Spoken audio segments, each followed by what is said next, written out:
40% of snake bites are associated with alcohol, with people that are drunk.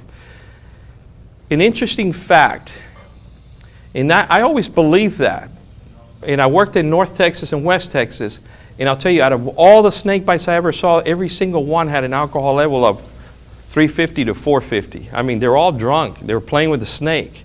And I thought, man, that's interesting. Maybe it's just males that are drunk that get bitten. But then I started working. I ran a snake bite clinic in Seguin, and I would get people from the surrounding counties, from San Antonio to Houston. They were sent to my hospital. And you know, I probably saw about 350 patients while I ran that clinic, and I never saw a single one that was intoxicated. Not one. You know, I'm sure it happens, but I didn't see that. So it's different. It depends on where you are. And there were more accidental bites in the San Antonio area, as opposed to West Texas. They were always playing with the snake and trying to prove a point while they were intoxicated. So suctioning device removes only minute quantities of venom. Don't use them, can cause injury. It's actually, it was a study done on pigs that were bitten and intentionally bitten, and then they used these devices, and they saw actually more problems, causing more harm than actually any improvement or any benefit to it. Splinting and positioning. Splinting, kind of a way of doing a venous tourniquet. It's very helpful in Australia. This saves lives in Australia and in Africa because those snakes are highly neurotoxic. And here, this is not used. I only mention it because it is useful in places where the snakes are, you know, the taipan, the brown snake, and you know, the mambas that are highly neurotoxic. And occasionally, you just keep in mind that if you're working near a zoo and you're a paramedic, every once in a while you might get one of the herpetologists that gets accidentally bitten by something like this. So you have to keep that in mind. Is it a neurotoxic? And usually those guys, they have to have, by law, they have to keep the antivenom for the species that they have. They not only keep the antivenom, but they also have a card that they'll bring with them. You know, they'll give it to the paramedic or they'll give it to the ER doc and say, hey, doc, this is the species. Here's the antivenom. They bring the antivenom in. And even if that antivenom is expired, you're going to see this, guys. Even if that antivenom is expired, you still use it. No hesitation. You use it because these people will die. A lot of the species, we're lucky, our species aren't that deadly. They can be, but they're not as bad as most of the species of South Central America, in foreign countries, Africa and Australia. Far more toxic. If you get a zookeeper that's been bitten by a snake, you better be on your toes and you better be ready to intubate, okay? Don't transport the snake. The antivenom that we have is polyvalent, which means it covers all of the species of North America, all of them. So we don't need to see them. I don't need to see them. If I look at your bite site, I can tell you if you were bitten by a venomous snake or not. And I'll tell you, venomous snakes have fangs, and you can distinctly, every time, if you look at that site, you will see puncture holes. You will see, you'll be able to tell that there was a needle-like object that went through that skin, as opposed to a bite from a non-venomous snake where you'll see a row of teeth and sometimes a scratch because they're pulled. You know, you yank your arm and you pull off, and so you'll see a row of teeth. No definite puncture. If you see a puncture, that was a venomous snake, okay? Antivenom is a definitive treatment, not surgery, not a fasciotomy. And a lot of surgeons will lead you to believe that you need a fasciotomy when you don't. One of the things that I'll tell you right now, as paramedics, you need to call, you should call, once you attend to the patient, you know, and you take care of the business, you need to call poison control. Poison control will help you and will help the patient. They'll follow the patient to the hospital. You tell them, they'll ask you where you're headed, and they will call the hospital. And these people are experts at treating snake bites. A lot of the surgeons, especially in Texas, will look at your arm, you got some swelling, and they'll say you've got a compartment syndrome without measuring pressures, and do a fasciotomy that can lead to horrible problems later on. Horrible problems. If a surgeon ever tells you you need a fasciotomy, you need to question that. I'm telling you, you need to question that. You need to, first of all, tell them, you're going to check pressure, because there's a pressure that you check. You use an instrument that I'll show you later. It's called a striker. You check for the pressure. If it's 30 or greater, then you need a fasciotomy. 700 bites plus. In none of my patients I've ever needed a fasciotomy. But chances are you'll get one in a lot of these places. So always question that. And doctor, did you do a poison control? You can ask. Remember that in the emergency rooms throughout the country, a lot of ER docs don't see but maybe one snake bite every few years. And there's a cookbook way of treating them. For example, if you read the package insert, they say, hey, okay, well, I've got a snake bite. What do? They look and they say, well, you give 6 vials initially, and then you give 2, 2, and 2, 6 hours apart for a total of 12. Yeah, that's a cookbook way of doing it. But that's usually meant for a small snake or a medium-sized snake. Okay? And I'll show you what I mean by that in just a few minutes and what that can cause, the problems that can cause. You can undertreat, which later will lead a surgeon to believe that you've got a compartment syndrome, which will lead to a fasciotomy you didn't need to begin with in the troubles that come from that, in the healing. A fasciotomy is where they cut into the muscle and they expose the compartments of the extremity in order to prevent neurovascular collapse. But oftentimes you don't need one. You don't need that procedure. This is something that a friend of mine developed out of Loma Linda. His name is Dr. Hayes, and he's a herpetologist. He doesn't treat patients, but he came up, he liked to look at things and analyze them. And he wanted, his purpose for this was, can I tell the size of the snake by how far the fangs are? And he realized that he could. He could. So if you have 15 millimeters between the fangs, if you look at the arm, person was bitten, and you measure it, you can predict, and I've done it for so many years, I can now tell you within a couple of inches how big that snake was, okay? So listen to this carefully, because it's actually beautiful.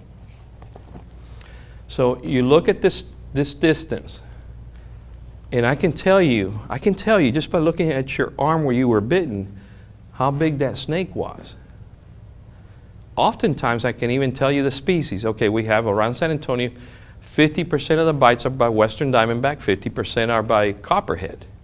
I can tell you if there's a separation of 20 to 25 or more than 25, it wasn't a copperhead. They're not very big. So the separation's not very far. So if I see something like 40 millimeters, and I've seen 45 millimeters, that's a big 6-foot rattlesnake. So I know it's not a copperhead. Why do I want to know that? Well, the venom of the copperhead is not as toxic as the venom of the western diamondback, okay? The LD50, kind of something we follow, the lethal dose 50%, and that's an experiment done with rats and mice. How much venom does it take to kill 50% of the rats, or the mice? Well, it takes 25 milligrams of western diamondback, as opposed to 10 to 15, usually around the 10 milligram mark for the Mojave. Mojave's very toxic. And when we talk about some of the other species, like the Australian species and African species, it takes even less than that, okay? So with this, I can tell you, and you can become good enough, you don't need much training to become good enough to tell the size of the snake based on the separation. Okay, so why do I want to do that? Well, I know that when they're born about 10 inches long, okay? The western diamondback is about 8 to 10 inches long, okay? The maximum capacity of their venom sac is about 15 milligrams of venom, roughly. You follow me so far? That's the total that a small snake can have. Even a year-old snake, which can be about 12 inches, will have about 15 milligrams. Well, we know the LD50 in mice is 25, right? So the worst case scenario with a little snake, with a little rattlesnake, shouldn't be too bad because it's not that much venom. You follow me? So that puts to rest the old wives' tale of that smaller snakes are more dangerous. No, they're not. Remember, a 6'5" to 6 foot snake can have 800 to 1,000 milligrams of venom. 800 to 1,000 milligrams of venom. Imagine if you really upset a 6 foot snake because you're trying to hit it over the head with a baseball bat and it nails you. Okay? Think about this. The more venom you get, the more anti-venom I'm going to have to use. You see what the logic is here? You're getting a picture of how bad your situation is, how bad your envenomation syndrome is. So I will remind you now, and I will remind you again, if you have a small patient, if you have a child, and you have a big snake, how do you know it's a big snake? Well, the fang marks are this far apart. You know, they're 40 millimeters. You got recipe for what? For a disaster. That patient's going to die, guys. The smaller the patient, you got a 5-year-old, for example, and a big snake, you better get your act together, and you better get them to the hospital quickly, and you better make sure the doc is on their toes. And I need you to help me with this. I need you to be patient advocate, because oftentimes they're just as nervous as you are because they've only treated one 10 years ago. They need to get that the antivenom on board quickly. You can't procrastinate. You procrastinate, children die. Children die. Okay? So, as we make our assessment, we see the patient and we determine how big the snake is, what the potential problem is. What was the interaction? Well, if you're walking, you know, you're just kind of jogging or you're walking, you're not really messing with anything. You're not messing with the fauna. You're just walking by and you get tagged. You get tagged. You got a 40% chance of having a dry bite. Sometimes they warn you. Sometimes they don't. They already warned me. Yeah. So, if you just happen to be accidentally near one and you get tagged, you got a good chance of having a dry bite. A lot of the books will tell you, oh, 40%, 50% are dry bites. Not necessarily the case, but I'll show you how to tell the difference. The difference is, what was the patient doing? Well, he was trying to catch the snake, he was trying to beat it up, he was trying to kill it, and it hit him, it tagged him. That's never, in my case, it's never been a dry bite. So already you know, what were you doing? What was this idiot doing? Well, he was trying to capture it. Now, you know that's not going to be a dry bite. You got a problem, okay? You do, as a paramedic, you put a couple of large bore IVs like you do any trauma, and you get ready for whatever may happen. Some of these people can get vascular collapse. They can, very, very unusual, but it does happen. I've seen a couple of cases. One died from they arrested. They lost their blood pressure and pulse pretty quickly. But you'll see a drop in, when you're seeing a drop in pressure, you got a problem. You got a major problem. You don't have as much time with those folks, okay? You got to get them to the ER, and they need the antivenom as soon as possible. It can reverse everything within minutes.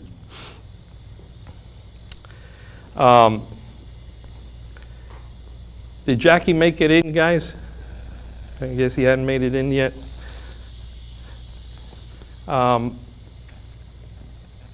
So now you know that what plays a role is the interaction between the person, the patient, and the animal, and the size of the animal. Size does matter, you know, and the bigger the snake, the more likely you are to get into a lot of trouble, okay? This is a kid that came in. He's from Polk, Texas, and they sent him to me for evaluation. 17-year-old, he's a star quarterback. He's about to play this Wednesday. He's going to play on Friday. But he was bitten by a species of western diamondback. The smaller they are, the younger they are, the more hemotoxin they have. So if you guys, some of you that are paramedic or know the drug Coumadin that we use often with patients with heart disease and blood clots, we use Coumadin. We try to keep that number, the INR number, between 2.5 and 3.5. Most of you know about that. And if you're 3.5 or you're 4, you're a little over, we worry about you getting in trouble or getting hit or falling, because you can bleed to death, okay? You can have a head bleed. And we're talking about 2.5 to 3.5 times in the INR, okay? This kid came in, his INR was greater than 60 because that's all the machine can measure. It's greater than 60. His PTT was greater than 240. His PT pro time was greater than 120, which is again what the machine can measure. His platelets were 0. He had no platelets. So this guy, all he had to do was fall. You smack him in the head, he would have died. You know, he could have died from a head bleed very easily. So there's no way he could play. He wanted to play. There's no way he was going to play. But the interesting thing was, a couple of interesting things about this kid was that we treated him with 6 vials. It was a small snake. The separation was real tiny. And we treated him, and within 3 hours of treating with the antivenom, his INR was 3.5 or 3. It was around 3 in his case. And you can predict that. When you see greater than 60, you treat him, and as soon as you check the coags about 3-4 hours later, they're almost back completely to normal, between 2.5 to 3.5. That's the beauty of that. And the other interesting thing was the platelets. Remember I told you 0. And you really need to have more than 110,000 to 120,000 for it to be normal range. It was 150,000, just 3 hours after treatment. So you're getting a picture here. The improvement is almost immediate with the antivenom. I'll remind you again, out of over 700 cases I've treated, none have needed a fasciotomy. Keep that in mind. If they're treated quickly and appropriately. There's something interesting about this kid. He had 5 or 6 holes. What do you think he had 5 or 6 holes? He was at practice on Wednesday. It was night when they were packing up to go home. And it was nighttime. What do you think happened? He stepped on it. When you step on it, that snake is desperate to get you off and say, "Get off of me!" Is that going to be a dry bite? So when I saw that, if you see somebody with multiple bites, that's not a warning from a snake. That is not a warning. That's not a dry bite. It's never going to be a dry bite. Okay? So we treated him.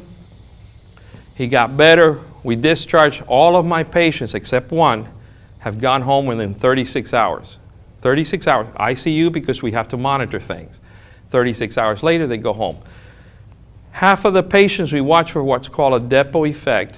And a depot is an interesting phenomenon that a lot of ER docs don't know about. And that is, when we're treating this mess that we're seeing with the coags being off and the swelling, it's happening from the circulating venom. The venom that's actually circulating in your bloodstream causing harm. There is a component, we found out later that there is a component when they bite you, part of that venom stays there because it doesn't move as quickly. And when you treat it with antivenom and you see the improvement, you're actually seeing the improvement because it's neutralizing the circulating venom. But about 36 or 48 hours later, if you don't recheck them, you say, "Oh, go home, everything looks awesome, you're good to go." 36 hours later, if you recheck the coags, they're off again, because now that portion of venom that was just sitting there is now seeping into the bloodstream. And that's called a depot effect. That can happen in about 40 to 50% of the cases. So we just need to know that when you go home, we need to be aware and tell them you need to come back in a day or so, no more than 2 days, and let's recheck the coags. Make sure you're still doing good. So follow-up is critical. So we followed him, and he had the same effect. His coags, after we corrected everything, 48 hours later, it was 100, greater than 120. There's platelets were down to 10,000. And so he could not play. He wanted to play Friday. There's no way he can play. For 2 weeks, he can't do anything that will put him at risk. Okay? No aspirin, no Motrin, because that can further deteriorate the coag situation. Okay? So mark, identify the area, and the standard of care is 8 hours. You cannot, and this is a common problem that we see, very common.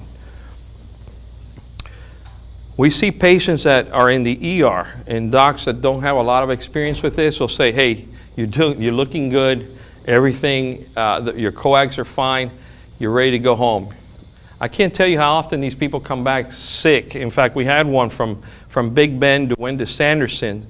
They end up at Sanderson usually from Big Bend, and that was a Mojave bite. So he got released in about 3 hours. He ended up respiratory arresting because he was bitten by a Mojave. Remember, I talked to you about that. Mojave can be neurotoxic, and you can respiratory arrest. Okay, it ended up saving the person, but it was kind of sticky for a while. We had paramedics that were able to intubate quickly. They saw the problem arise hours later at home, called 911, and they got him intubated, and then ended up in Midland where I took care of him. These are just things that for the docs, and usually I do this course for docs, the things that we check.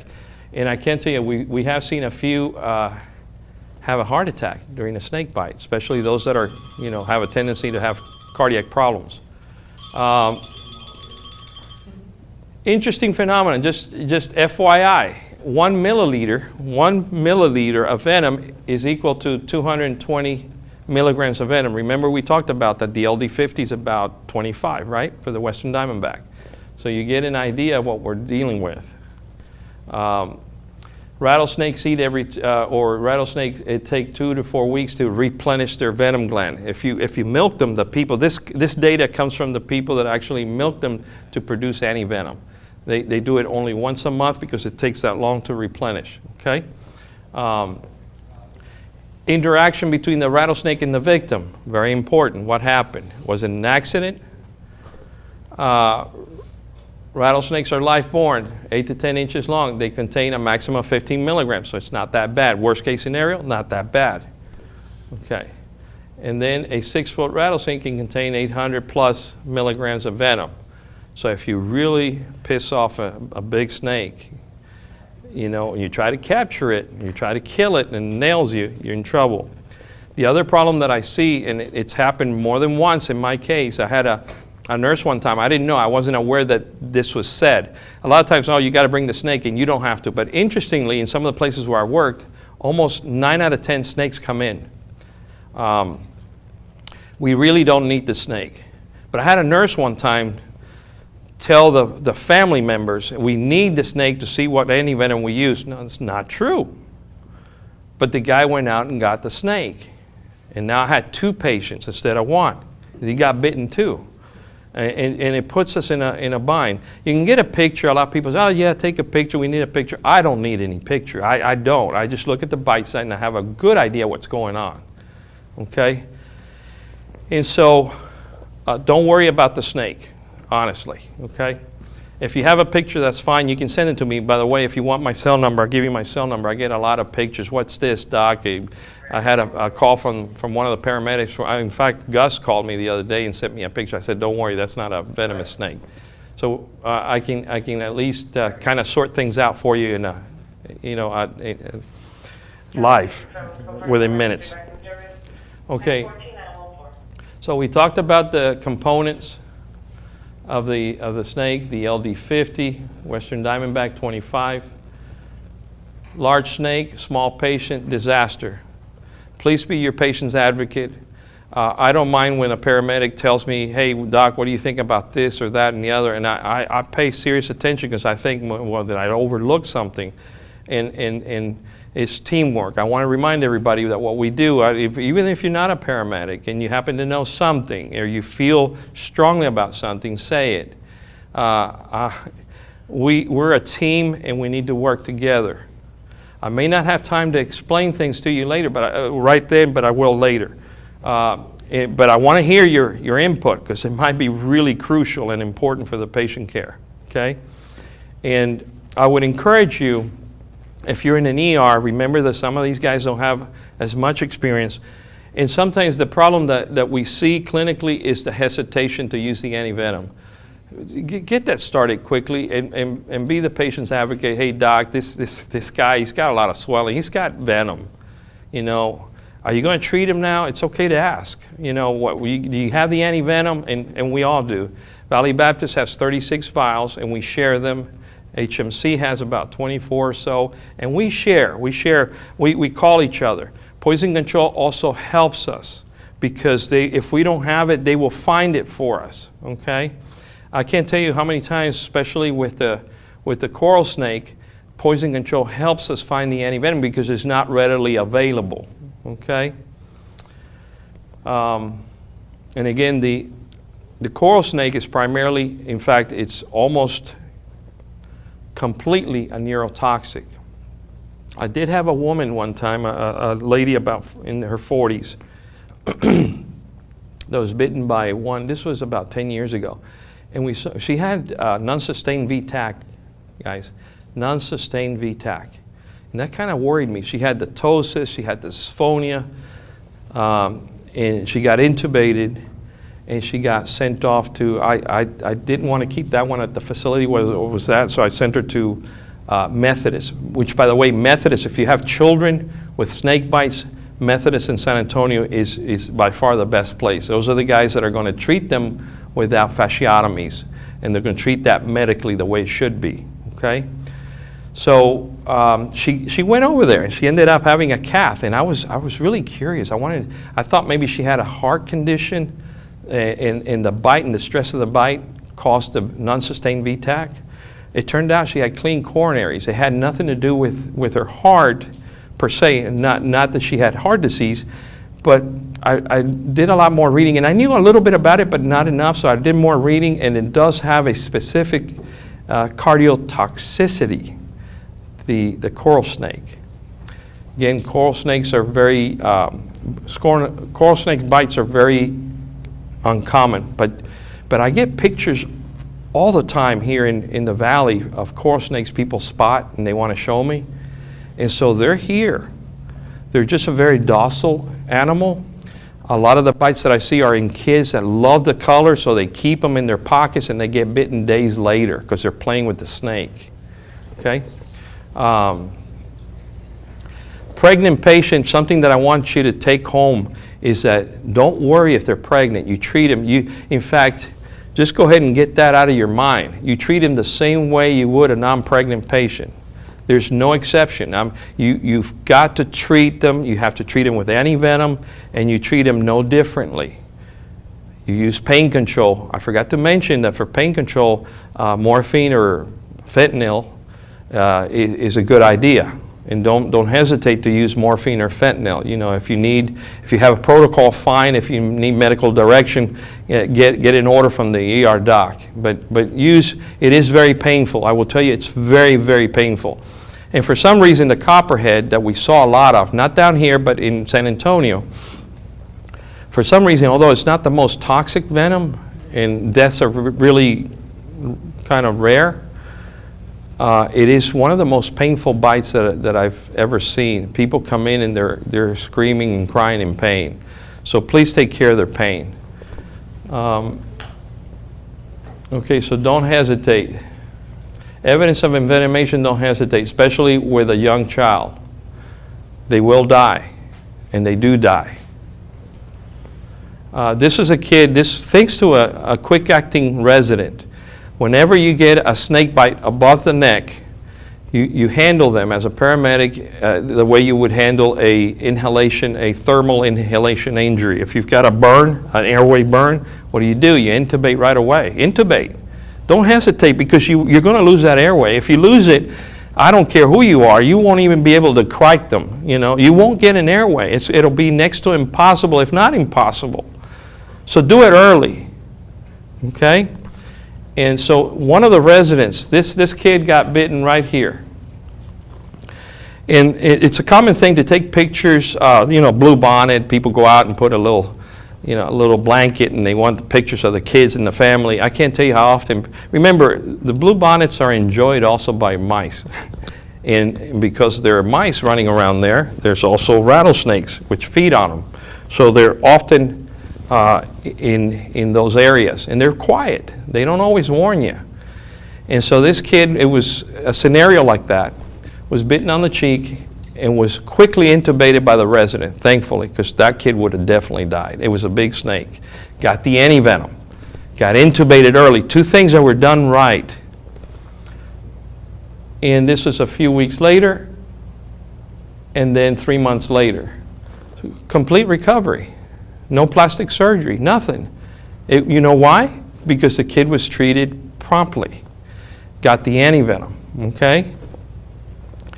I want to see this more often. Unfortunately, people procrastinate and hesitate because they're scared. Well, the antivenom can be dangerous. No, it's not. The snake bite's dangerous. We can treat that. I've never seen a real allergic reaction to it. In adolescents and children, we see something that's called a rate-related reaction. When we start antivenom, we'll start over the first 10 minutes, we'll start it real slow, like at 20 mLs per hour or 15 mLs, a real slow rate to kind of see how things are. And then you increase it so you can give the rest of the bag, it's a 250 ml bag, over an hour. That's when you want to give your 6 or 12 vials. Remember, the package insert says 6, 2, 2, and 2, but really you can use 6 or you can use 12, and what they don't tell you there is you use the 6 or the 12 to stop progression. Stop the progression of the envenomation syndrome. That's not on the package insert. Okay, so unless you're really in tune to that, you're going to use your 6 vials and wait and procrastinate and go see other patients where that venom is working and causing havoc. Okay? So these are just bites. This was an interesting case. This was a lady that was feeding her horse about 5 in the morning, and it's dark. It's in San Antonio. She's going to feed her horse, and she's got a pallet where she's got this feed laid on it, right? So she's in sandals. I don't know why you would go in sandals, but some people do. At 5 o'clock in the morning when it's dark to feed your horse, and you put your foot underneath the pallet because you're close to the pallet and you're picking up your feed.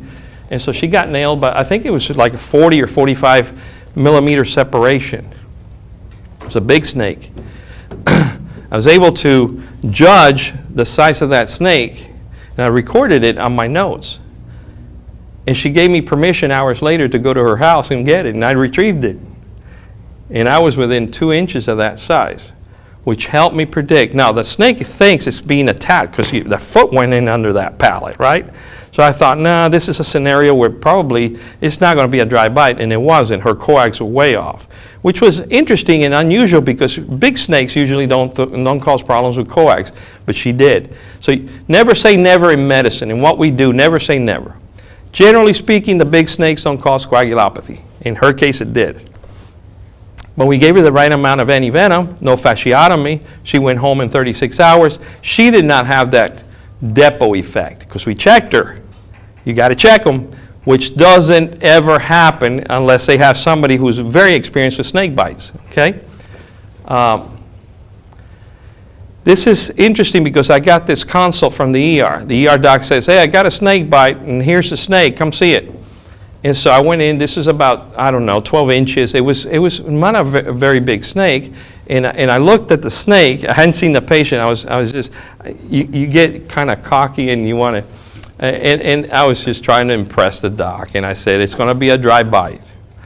But it's an educated guess. Of course, I'm not just going to walk away and not watch them. You're going to watch them for at least 8 hours. Generally speaking, we just admit them 23-hour obs and watch them there, because it's a little better and you don't have the ER cluttered with these people. But why would I think this Western Diamondback, and I know it's a Western Diamondback because it has a little raccoon type tail. It has that white and black, right? So that's the Western Diamondback. Why would I think this would be a dry bite? Anybody take a guess? Edge of state. Okay? And so, wait, come back. How do you know it's a dry bite? And I tell them, well, it just fed. And the smaller ones actually remember, they have very little venom, and they tend to spend it all on their food because it's part of it's really it's not so much for their defense, but it's for their digestion. That venom is used for digesting their prey item, okay? And we watched the patient. With this one we didn't have, but, the 8 hours and sent them home, okay? And so the funny thing about this case was that 2 days later, it's the only time it's ever happened. Only time. And by the way, it's been several years and I haven't had a coral snake bite. Well, it's been about 5 years. But sometimes you'll go 10 years without seeing one. But I saw 2 coral snake bites on the same day. Two different people. That'll never happen again, I don't think. But things happen, and in something like this, which is interesting, this was 2 days later, I get this snake. Hey, doc, it's a different doctor. Says, I got a snake bite here in the ER, and they brought the snake. You want to come look? And I looked, and I said, this is going to be a dry bite. Same thing, right? And the interesting thing was, it was a small snake, and it had just eaten as well. And so that turned out to be a dry bite. But again, if the snake is about 10 or 12 inches long, what do you think? Okay, it's not that big a deal. It's like the difference between seeing a fender bender that we're going 10 mile an hour, versus a 75 mile an hour accident, right? Your level of adrenaline is different. Would you agree? And then the rate-related reaction. So what you do, they'll come panicking. Oh my God, we got to stop the antivenom because they're turning red and it's an allergic reaction. And what you do, and this is very common in adolescents and young children, what you do is you slow it down again. And you say, "Dog, just relax." You slow it down, and if you call poison control, which they should, because it's protocol, poison control will tell you, don't stop it, just slow it down. You slow it down, and the redness immediately goes away. Okay? This is a striker, an instrument that a surgeon needs to use more often. They don't, unfortunately. And I shouldn't say that. There is a small number of guys that will measure the pressure, and there are some guys that do realize that this is more of a medical management as opposed to a surgical management. So if they tell you they're going to do a fasciotomy, trust me, guys, you want to question that. You want to question that, and you got to tell them, hey, doc, are you going to measure the pressure? And if you tell them 30, just remember that number. At 30 or above, that needs a fasciotomy. Well, some of them don't even know that. Between 20 and 30, it's abnormal, but you can still watch them. Give them antivenom. Give them enough antivenom to cause regression or a halting of the envenomation syndrome. But use this instrument, and you want to tell them, use pressure. The other thing is, sometimes, I can't tell you how often I get a consult, and poison control too. They get a call, and they'll say, hey, here's the scenario, what should I do? And you tell them, you lay out a plan, a workable plan. But that's all you can do. And they hang up. And I can't tell you how often I'll get a second consult. They've already talked to poison control. And then I get a call because somebody knows me. And they call me. And they'll say, hey, doc is doing this. Poison control told them to do this, but they don't want to do that. They're doing this, X, And I'll tell them, why would you want to do that? Why would you want to put yourself at a liability risk and not follow the expert opinion? It makes no sense. It just makes no sense. But for some reason, with snake bites, that happens more often than one would think. And I'm not sure. I think it's just that they're afraid to use the antivenom at times. And I see it, again, quite often. These are just the pressure. Remember, 30 millimeters, yes, they do need, 30 millimeters, they need a fasciotomy. But, I mean, I've never seen that. Depot effect that we talked about. This is something to save money because it's $3,500 a vial.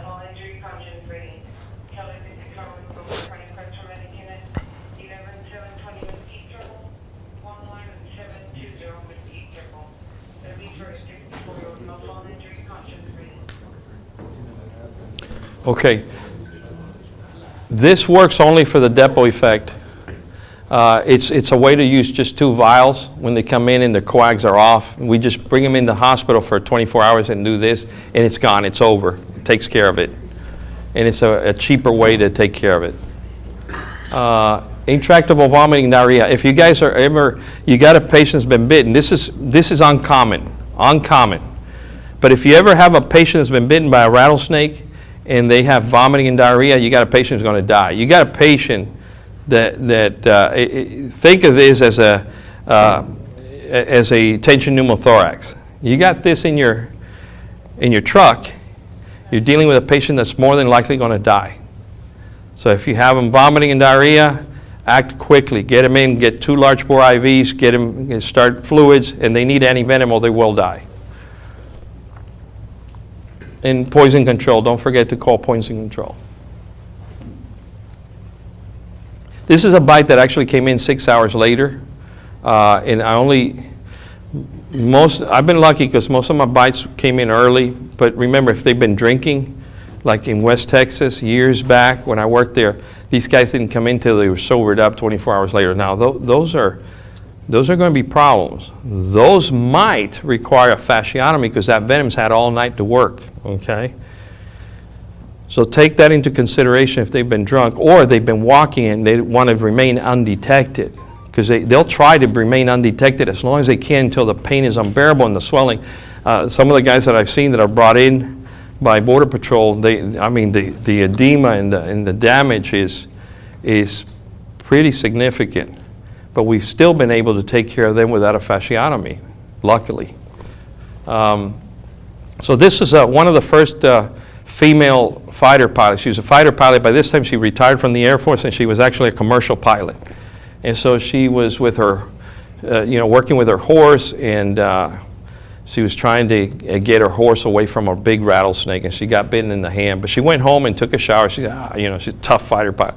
So she went home and she took a shower 6 hours before I saw her. And so there's plenty of damage going on by then. But we were able to take care of it, and you can see the time lapse. But no fasciotomy was done, but you can see some of the damage as it progresses. This is very common when they get a blood blister, But they do fine. They recover. So you just be patient. And physical therapy and time, a little tincture of time, physical therapy, of course the antivenom initially. And so she recovered with time, and she was able to go back to piloting, to flying again. But it took a couple of months of therapy. And these are I've had multiple bites of people stepping on them. I just want you to know that if you have an ankle that's got multiple puncture holes, they stepped on the snake, and that's never going to be a dry bite. If they have multiple puncture wounds, it's not going to be a dry bite. Antivenom. This is a consult I got. I was working the ER, and they called me, and they sent me a picture. I got a snake bite, a rattlesnake bite. They were actually mixing 6 vials. Remember, $3,500 a vial. They're mixing 6. Once you mix them, you throw them away. They're mixing 6 vials for this rattlesnake. What's the problem with that snake? It's not a rattlesnake. Okay, will remain nameless, but this is a physician that sent me this rattlesnake bite. Okay? And this, interestingly, this snake I'd eaten as well, but this is a constrictor. Okay? And he sent me, and the next picture he sent me was the fang marks. There weren't any. It's just a little row of teeth and a scratch. And you can definitely tell fang marks. It's interesting how if you are patient and you look, and even if you need a magnifier, you look at that, you can tell a puncture wound. You can tell a fang mark, even in black widows. Even the black widow spider, as tiny as it is, you can see the 2 little puncture marks of a black widow. And this was a fireman from Seguin. He's 41 years old, and he loves snakes, and he was showing his, I think he's 10 or 11-year-old kid, how beautiful this milk snake was, right? And the picture's not very good, and he was right. It's a milk snake. But it was being eaten by a coral snake. And so and snakes have a tendency, if you disturb them when they're eating, they regurgitate because they're trying, it's a fight or flight, and they want to get rid of that food so they can defend themselves. So as he's holding it up, he's watching this, and he's realizing what's unfolding, but he's holding the snake, and then this happens. He had a single fang mark, but he actually got ptosis. Okay, so he had neurotoxicity. And we didn't have to intubate him, but we gave him the antivenom from we got it right within 30, 40 minutes, we got antivenom from the San Antonio Zoo. And that was a snake.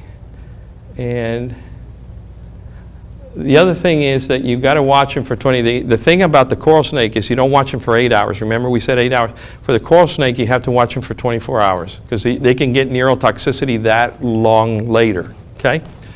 And this is actually the gift that was given to us by the zoo. They can't, it's from Mexico. At the time, this was not FDA approved. It's called Coralmin. It's the best anti-venom. I promise you, the best anti-venom for coral snakes, produced by a company in Mexico called Bioclon. It's a very good company. It's so good that actually our FDA went out and visited and approved 4 of their products. I think it's either 3 or 4 of their products, this being one of them, for the use in the U.S. That's never happened before, where they approve a foreign product that's already in the market for use in the U.S. Very good product. So the zoo, of course, can't charge for it, and we in the hospital can't charge for it, so the patient got it for free. And that was thanks to who? Poison Control got that for us. They coordinate, and they move quickly to coordinate for you, okay? So that's why it's important, if you're in the truck and you got a snake bite, call Poison Control. It doesn't take that long, and you can just set the phone down and keep doing what you're doing. And they'll follow the patient. This was the actual bag that we use for the anti-venom for the snake bite on the fireman. And I'll turn it over to Jackie Beebe. He's a friend of mine that's had a show, and he's been in show business for some time. He's a daredevil, and he's had some things that he'll talk about that's happened to him, and I'll elaborate on it as he talks about it. He had a show, I think, for 3 years. It's called Rattlesnake Republic on Animal Planet, and he just loves dealing with stuff that gets you in trouble. Jackie, do you have your mic? I do. Okay, good. Okay. The mic okay? Sound test? Looking good? Yeah. Thank you, Dr. Gross. Thank you all for the opportunity to be here with you today. It's always a pleasure for me to get the opportunity to interact with some of my heroes, Dr. Gross and Bobby Stevens, both big heroes of mine. These are guys that are trained, they're educated, they're well-versed in herpetology and the treatment of these snake bites and everything, so that's their qualifications. My qualifications are just being crazy. That's pretty much because I got involved in snakes in 1969. I was 18 years old. I went to a rattlesnake roundup near my hometown, and I entered a rattlesnake sacking contest. 2-man team, get in a pit with 10 rattlesnakes, and they give you a toe sack, and you got to pin these snakes and put them in the toe sack, and the team that puts them in the sack fastest wins prize. First time I ever competed in that, I won 2 trophies, $30, got my name in the paper. 52 years later, I'm still involved in that. I do snakes as a hobby, as a sport. Never done it for a living. I'd be much skinnier than I am if I did, because there's not a great deal of money involved in it. But it has been really good to me. I've got the opportunity to meet a lot of amazing people. Go a lot of places. I've been 16 times to Europe doing television over there, and been on TV over 200 times. Been on shows like Maury Povich, Ricky Lake, Sally, Jesse Raphael, Steve Harvey, Ripley's Guinness, Jay Leno, Chevy Chase. So I've had some amazing opportunities to meet a lot of people, go a lot of places, do a lot of things, just as a result of this insane hobby that I have. But keep in mind, these guys are educated, they're smart, they can tell you a lot about these animals. What I'm for is entertainment. I'm here to just, show people how crazy can you get with a venomous snake, and I paid some pretty big prices for that. I did have a fasciotomy. This was a bite that I received in the hand from a large snake. We're in Little Rock, Arkansas, many years ago when that happened. Then I did have another little incident where, I like to say rattling snake bit my leg off. Truth of the matter is, rattling snake bit my leg and the doctors took my leg off. But most people would have had enough sense to quit. I just bought a leg and kept on doing it. So obviously I'm a slow learner and a fast forgetter. But to give you an idea from somebody who has received 12 serious envenomations, like Dr. Gross said, it's very painful. I mean, it hurts a lot. You think you're going to die and you wish you'd hurry up and do so. But luckily, with getting to the hospital pretty quickly, and I've always got there pretty quick, they can give you the pain medication, begin to treat the thing. And I mean, that antivenin, especially the Crofab, several of my 12 snake bites were treated back when antivenin was made with horse blood, horse serum. I don't know what that's called, Gus, you might know, but I know Crofab made with sheep blood, is that correct? Correct, yes. Yeah, and you don't have the danger of serum sickness. Now, I've had the distinct pleasure of having serum sickness twice. It was worse than a snake bite, let me tell you, because you break out in horrible breakout throughout your body, and there's absolutely no relief. I mean, I was taking oatmeal baths, slathering calamine lotion on me like mayonnaise on a poor man's sandwich, but it wasn't much relief at all. But that was back when it was a different antivenin than what they're using today. One of the things I like to mention from my own experience, many years ago in the sacking contest, I was bitten in the thumb, pretty serious bite. It's just one thing, but a lot of envenomations. So I was pretty sick, and they got me to the hospital and began to treat the bite. 3 days later, the doctor told my parents, he may not make it. We think he's about to die. Wasn't from the venom. It was from blood poisoning. So obviously I'd probably got blood poisoning from something out of the snake's mouth. So I had red streaks running up my arm. They luckily got started with an IV antibiotic that was pretty hot, and they were able to save me. There's been a documentary movie made about my life, and one of the funny stories in that movie is about when I was in the hospital about to die, and my father was in there with me, and we were crying and upset and scared. And my dad told me, he said, son, would you just quit? Would you just quit doing that? And I said, yeah, Dad, I'll quit. Well, I was in horrible pain, thought I was about to die, so I was pretty damn sure I'd quit if I died. But he said, just quit. And about 6 months later, when I was feeling a little bit better, and I went to another rattlesnake show, my dad said, you told me you was going to quit. You lied to me. And I said, no, I just changed my mind. You know, when I was laying in the hospital bed about to die, believe me, I was ready to quit.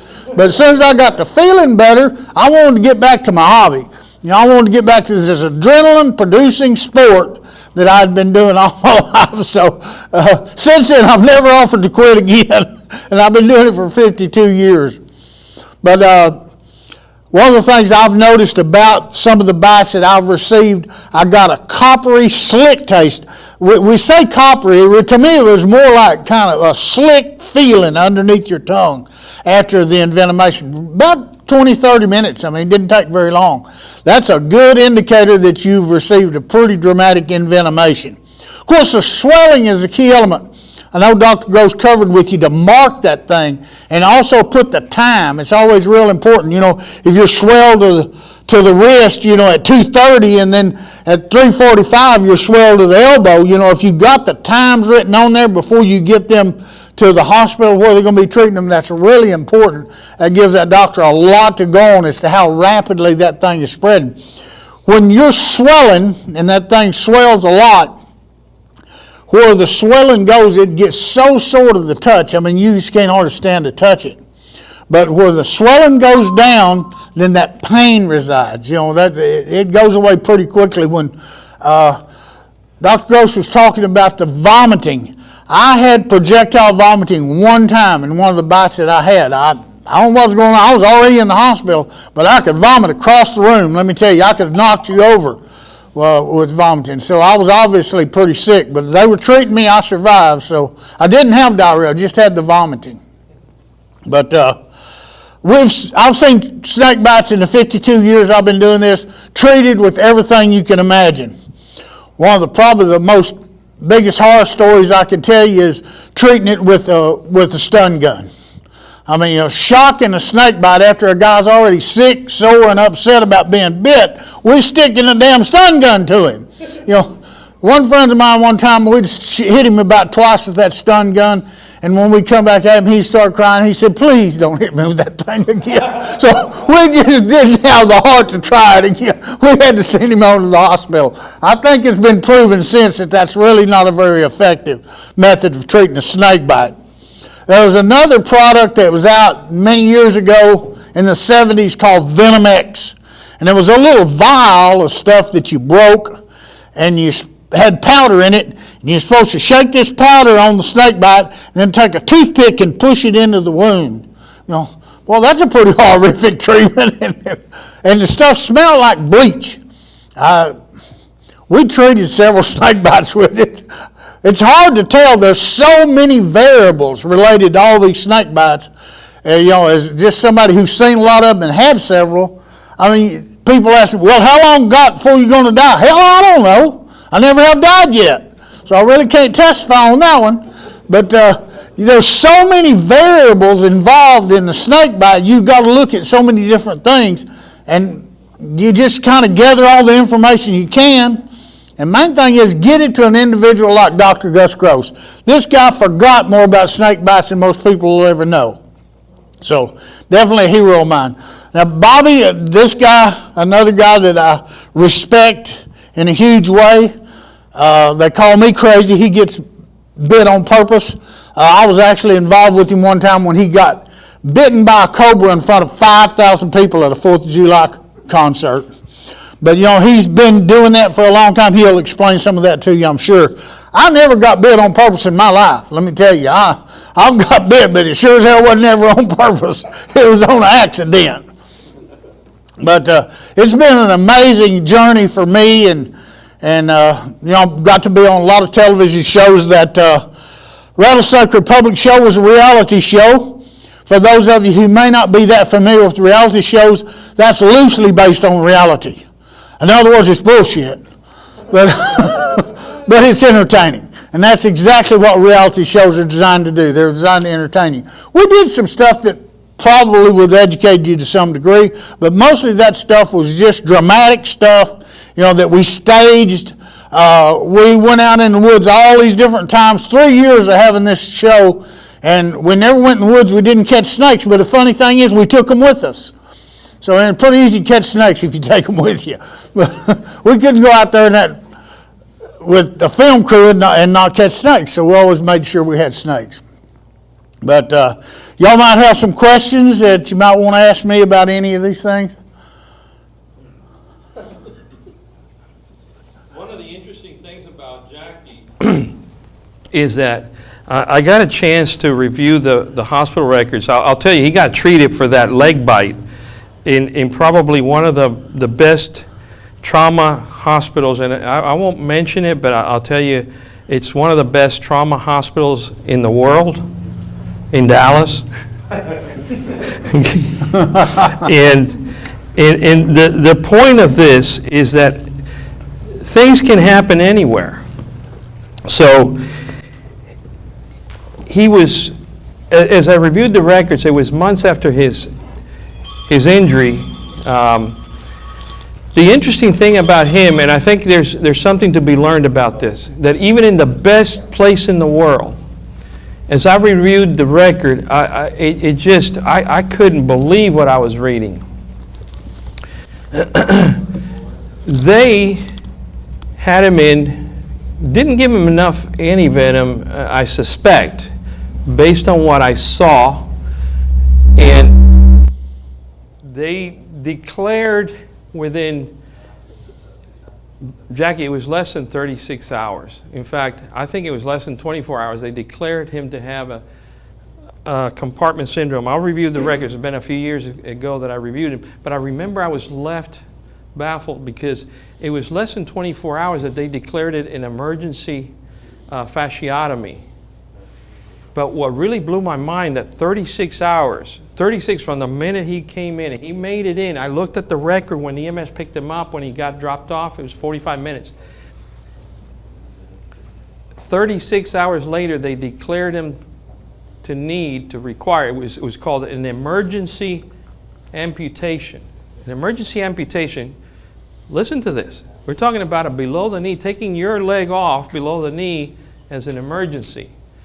Some of you that have been paramedics for a long time, if you've been a paramedic and you've been around as long as I have, I can't tell you, especially at the VA years back, people would come in with vascular injuries to their foot, bad because of the bad vascular disease we have in this country, and their foot was dead, it was black, it was necrotic, and you tell them, this has happened many times in my career, and you say, hey, Mr. Johnson, you need an amputation. That foot's gone, sir. That foot's dead. It's black. I don't feel anything. Of course, they don't feel anything. It's dead, right? Sir, you need an amputation. This has happened even recently. I swear to God, I've seen it at least twice in the last couple of years. Well, no, I'm not getting an amputation. And they go home. And I've had situations where I personally saw these people come back a month later with a mummified foot and say, Mr. Johnson, that foot's gone. I mean, we're talking about no way to salvage. It's dead. You got a mummified foot. You got maggots. I've seen it with maggots in the foot. Mr. Johnson, you need that foot off. Oh, no. They go home, and 2, 3, or 4 more months will go. They come back, and you begin to see bone. Okay? So my point with that story is there's no such thing as an emergency amputation. There really isn't. So what if they had just continued to try? And this is a what if that you got to ask yourself. I mean, you really do. If you love taking care of people and trying to get the best outcomes, and you ask yourself, what if I just waited another 2 or 3 days? What if? Would Jackie still have his leg? I remember them telling me that they had to cut it off to save my life. And I was scared, and I was sick, and I was hurting. You're ready to have it cut off when somebody's telling you that, especially at a world-class center. You're ready to do it. But was it really something to save his life? He wasn't septic. I reviewed the records. He wasn't septic. He didn't have a septic condition. He had good vital signs. So I still don't understand.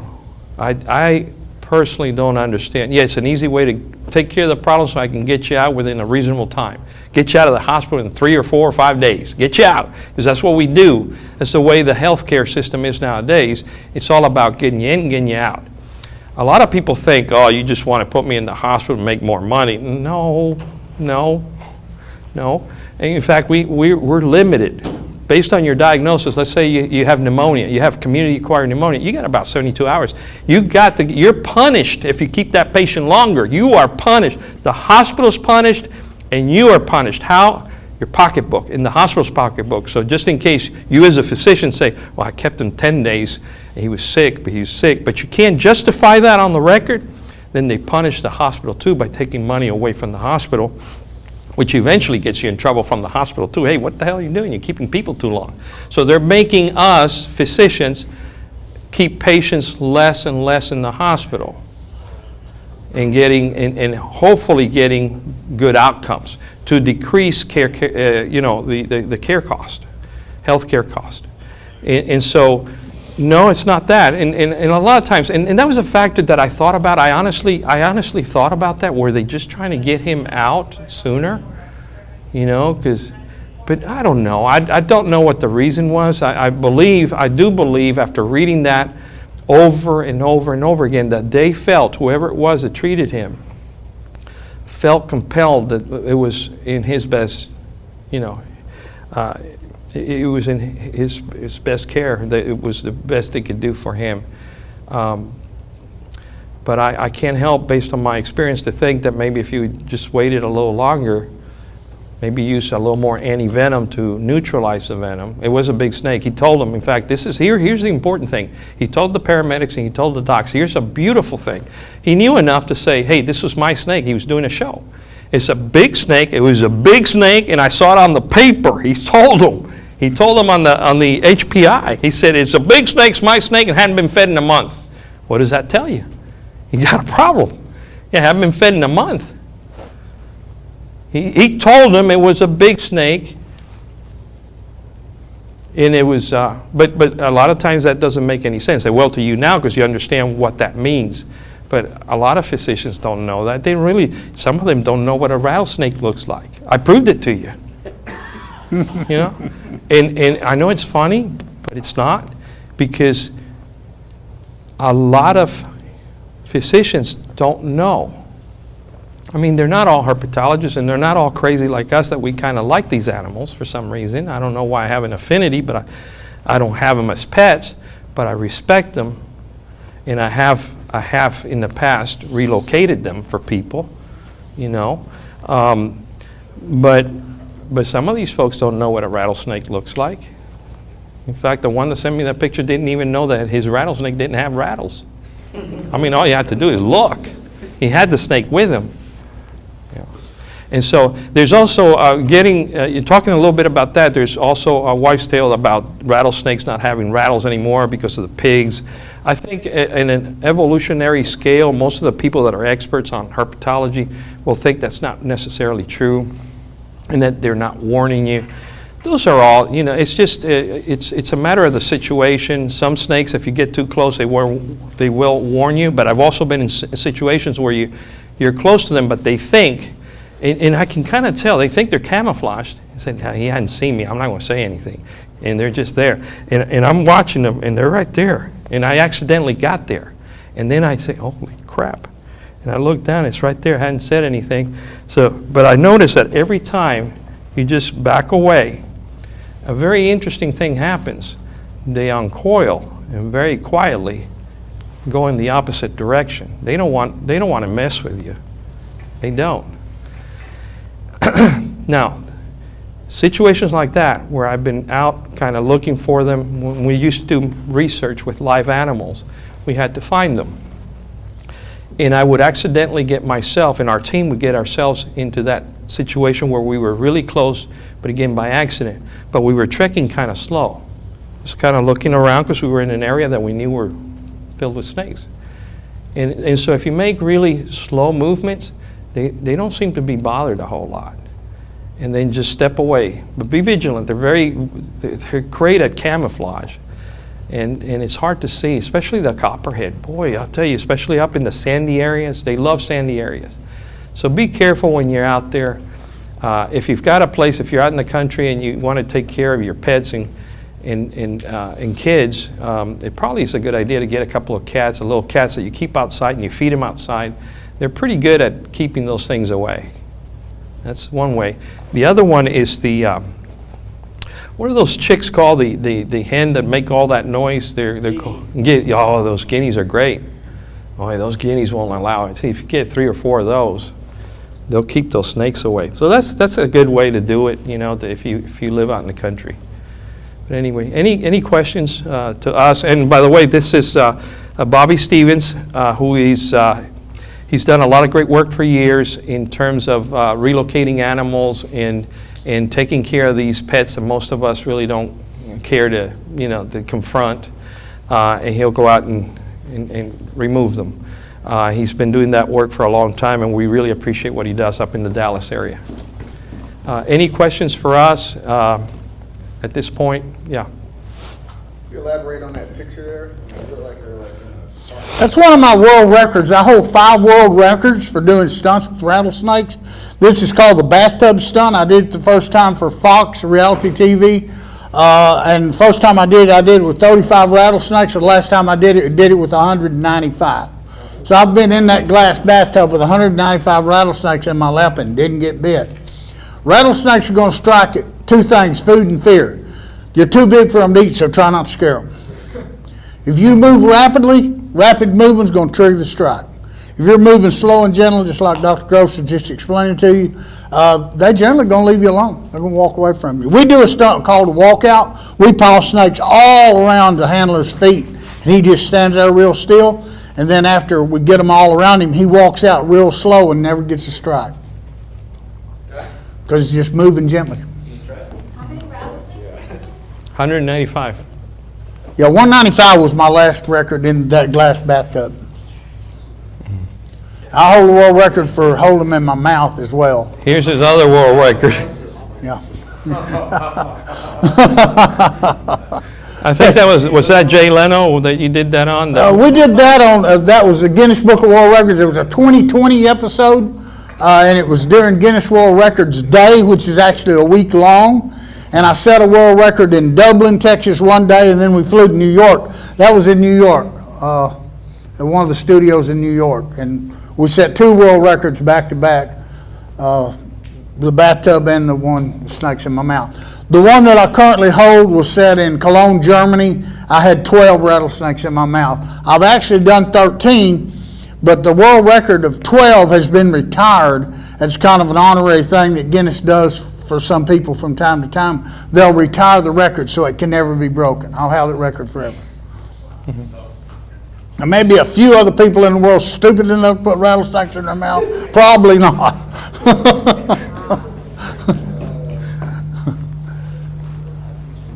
Any other questions? Bobby's got a lot of snakes here that some are good examples of what we have out in this area. You might want to take a look at them just so you can recognize them. The Western Diamondback is everywhere, everywhere. And he's got a copperhead. Take a good look at the copperhead. If you're ever working EMS or Border Patrol up in the San Antonio area, you're going to see the copperhead. I mean, honestly, for some reason, I don't know why, a lot of snake bites in the San Antonio area. We're talking just me, and there were several physicians in that area in San Antonio that take care of snake bites. I was just one of them, and I would get up to 60. The most I got was 65 in 1 year, and you can see them every month of the year, including up in North Texas where it snows. I had a rattlesnake bite in December with snow on the ground. So don't let that mislead you. Be careful. If you get one little bit of a sunny day on a snowy day where you have snow on the ground, they'll come out and try to sun and warm up, okay? I had a little girl, that was about a 3-year-old girl that got bitten. Everybody ignored it, the family. She kept telling her daddy, snake bite, snake bit me. And nobody believed her, but she was bitten until her foot swelled. It was pretty swollen by the time she came in. And they found the snake. It was pretty stiff because of how cold it was out. So she had to get really close, and that snake it took all that snake had to bite her because it was pretty stiff when we found the snake. Anyway, so it can happen any time of the year. Don't be misled. It can happen up north, way up north in northern states. The timber rattler and the Masasawa is way up north, up into, I think, into Canada, right, Bobby? Yes. Yeah, New York. Yeah, New York, Canada. You got the timber. So be careful. And we do have timber rattlers, also known as canebrake, in the Victoria, Palacios area there. There's an area there. I looked for them for 20 years because it's a beautiful snake and a very toxic venom. If you get bitten by a timber, you're in trouble, okay? And so for some reason, we kept finding them in that area, and then I talked to local people, and they said, no, this is very common here, and they were. We found quite a bit of them. But the timber, known as the canebrake, is a beautiful snake, and he has one here. So take a look at it. And I want you to be able to recognize what a bad venomous snake looks like. And if you can ever do anything to protect them, please do. And we try to do that. I understand that sometimes you just have to destroy them, and we also understand that. But if you can call people, there's lots of people like Bobby and myself. I've relocated many of them. We try to do that. Okay. All right. So, Bobby, you ready? Yes, sir. I'm not near as educated or as much of an entertainer. I'm more of a lab geek and conservationist. My name's Bobby. I've started, I'm the founder and the president of Reptile Rescue and Relocation. Our first priority was conservation. We just try to protect them, and then education. We try to teach, mainly school kids, youth association, hunting clubs, things like that. And then a few years ago, we got into the research side of it. We try to do some clinical and laboratory research. Some of the bite thing stuff that Dr. Gross was talking about, measuring distance, we're currently in a study on that one. We've done everything from field research and higher levels of toxicity in rattlesnakes in different parts of Texas. So I grew up around snakes. They just seem fascinating, misunderstood creatures, and I've always been kind of misunderstood, so we kind of had an understanding. And basically, they are the simplest form of instinct. They don't have a hypothalamus, so therefore they don't know, happiness or sadness. They just understand survival. There were several points that they were discussing, both of them have discussed, that I wanted to touch on. One, Dr. Gross was talking about, the smaller the patient, the bigger the disaster. And part of that has to do with fat tissue. A lot of research has been founded on that venom is actually broke up in fat cell and poison in general. That's why pigs are known for being able to take strychnine and things like that and not kill them. So the large body, the higher fat content, like you say that, but the higher the fat content, usually the less of a, I want to say big deal, but it is still very destructive. It will destroy fat cells just as much as it will muscle tissue. But so that's a lot of the reason why venom does what it does. Also, I'm into immunology research, and one of my reasons for that is my first snake bite was at 17 by a copperhead.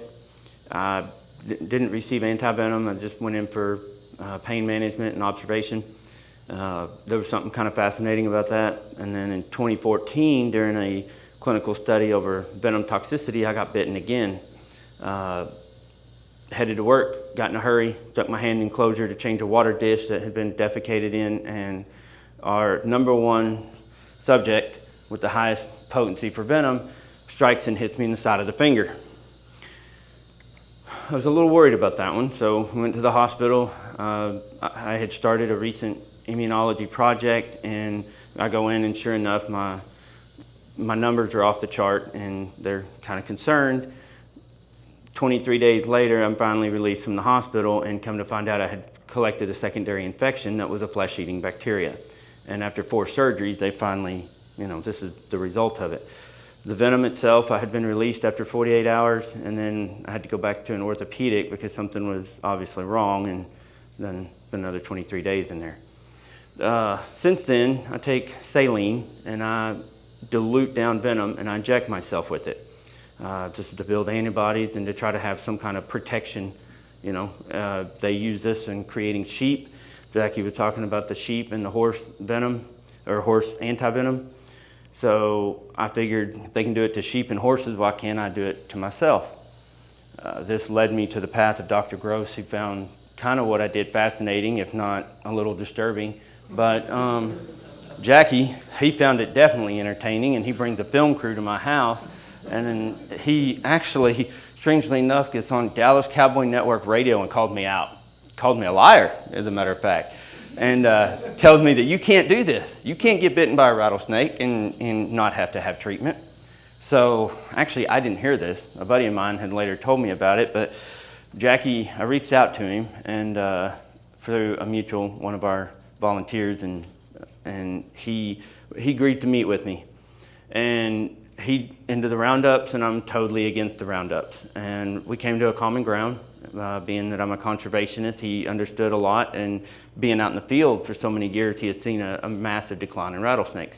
So he kind of understood where I was coming from, and I understood that, entertainment is what paid the bills. So we were able to form a actually a pretty decent friendship over the whole ordeal. But he told me, you can't get bitten by a rattlesnake without treatment, without, you know, something. And I was like, let's test your theory.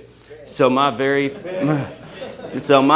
first was a small juvenile rattlesnake and Western Diamondback, and he brings a film crew over, and sure enough, I take a live bite, you know, on film. He's fascinated, and this leads to more and more, and so I started doing every North American pit viper, from the Western Diamondback to the timber, the Mojave, and then I started playing with the exotics. Now there is a North American that I have not started, which is the Eastern Diamondback. That one's going to be a hard one. Its venom is very, very potent. But I have been bitten 11 times on purpose and 13 times in total.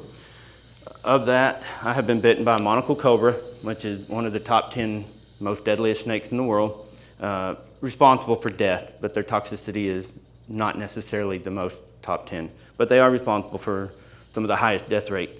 The monocle cobra is extremely neurotoxic and cytotoxic, destructive tissue, paralysis, everything. So 2019, I decided to go into a concert with Jackie and Wade Bowen and a whole bunch of famous people and a lot of drunk crowds, and they decided to have me do a live bite on stage, and I did, and it hurt a lot.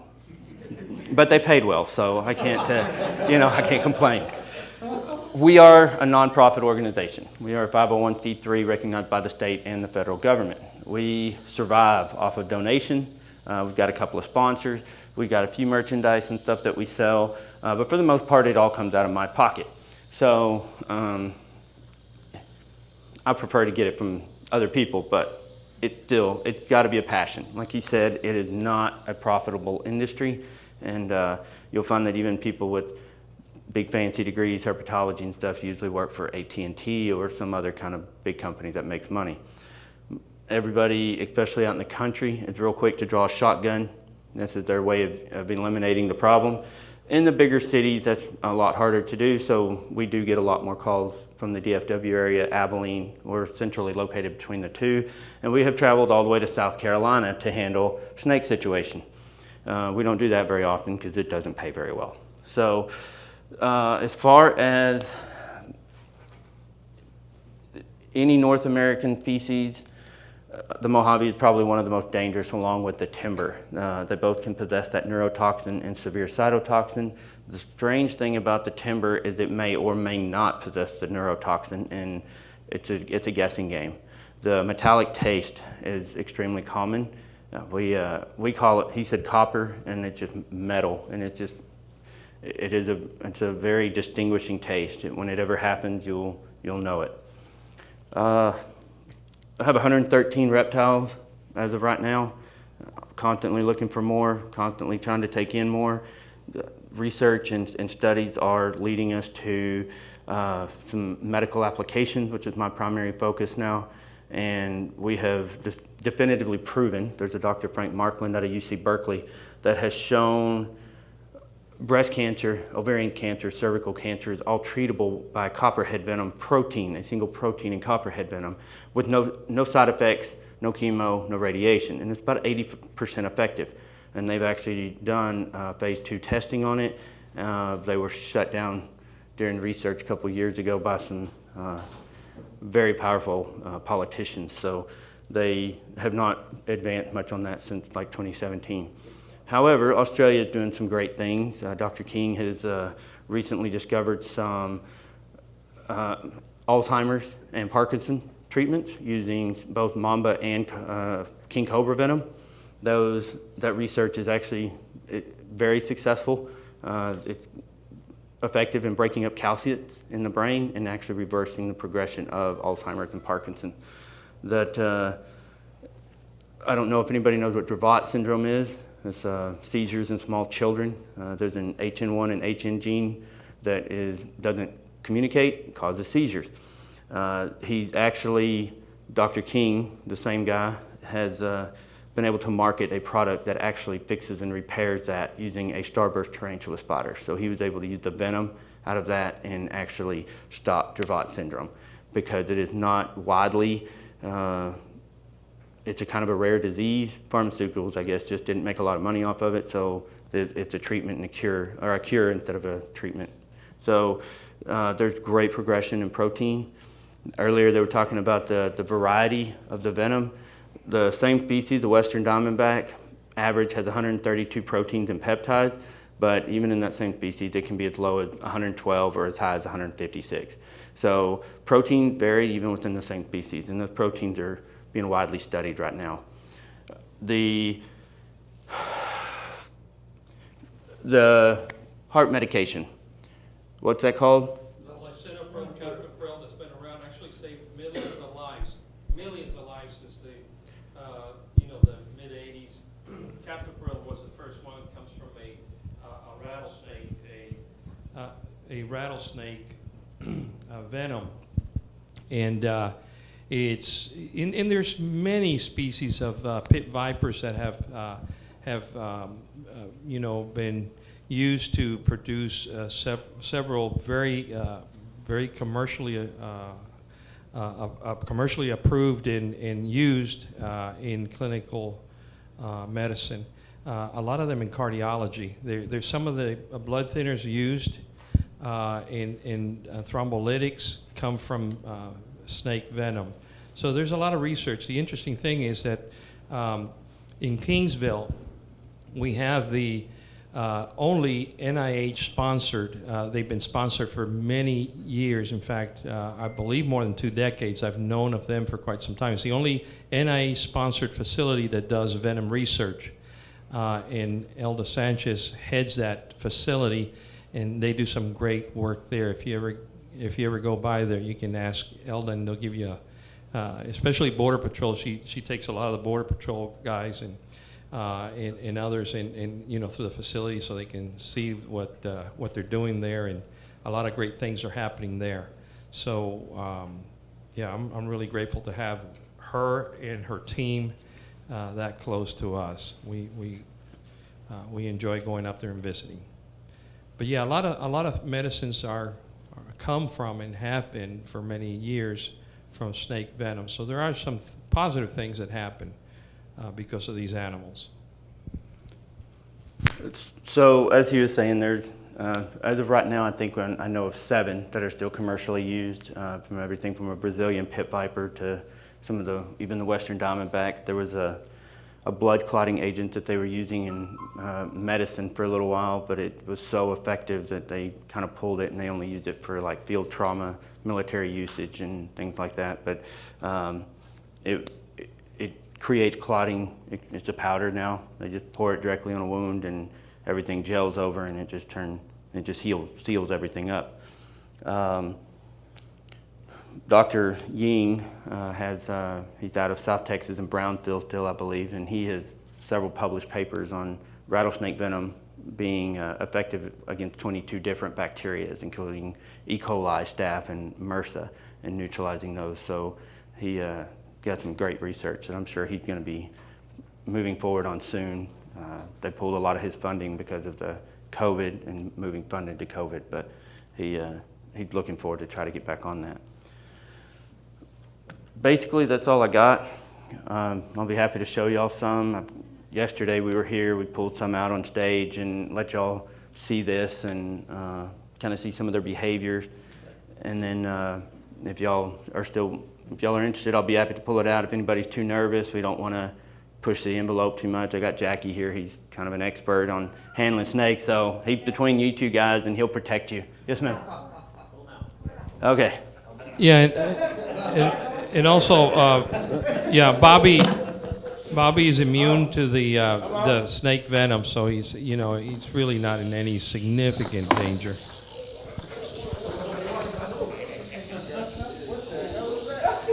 So this It's a timber. is a timber rattlesnake, also known as the canebrake. This one does possess a neurotoxin. I have injected with him on multiple occasions. With his size now, we got him at the rescue in Kentucky. He had severe abscesses.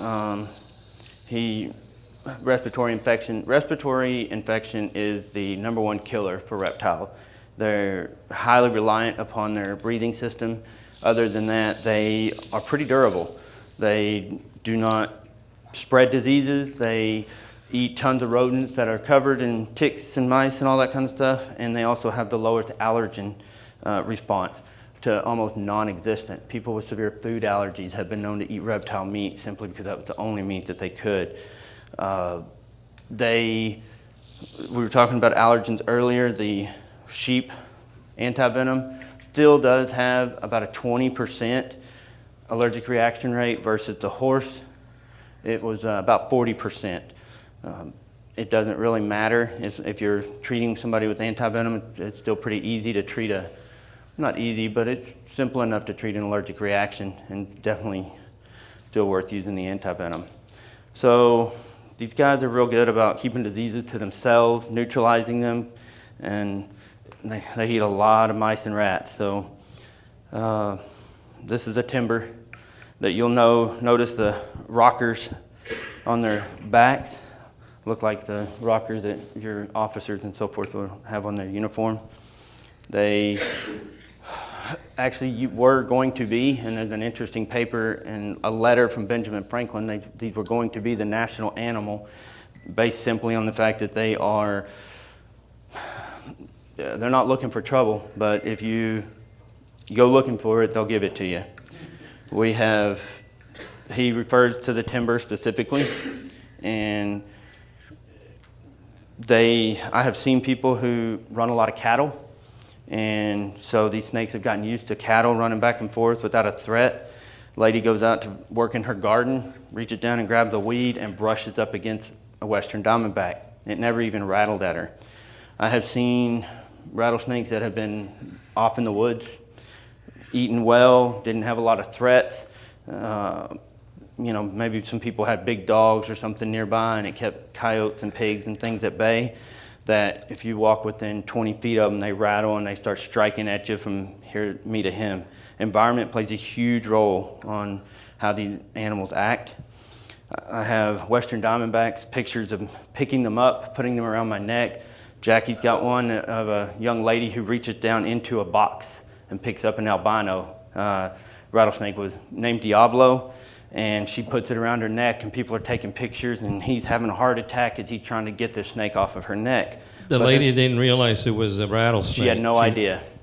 One girl picked up a ball python or some type of python, if I remember right, and the other one picks up this western diamondback with buttons about that long, so it was definitely very definitive that it had rattle, and just puts it around her neck. But this is also the same snake that has been used in shows for years and years and years. So this snake has gotten used to people and being handled and touched. So they have the ability to adapt, and they have this ability to understand what is food. If they don't feel threatened, if they know that they're not going to get hurt, most of the time they just lay just like that. They don't care. They're not happy, sad. They just want to be left alone, and if they feel threatened, they'll bite. So They're ambush hunters, so they lay still for a long time waiting on prey. And they're like any lazy person like myself. If you don't got to expel energy, you're not going to.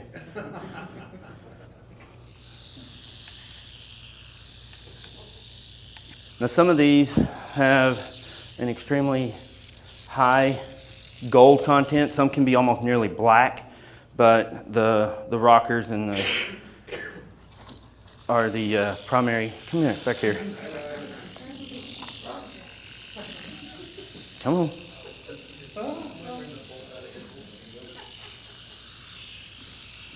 You're not going to cooperate today, are you? Come on. Ooh, easy now. Yeah.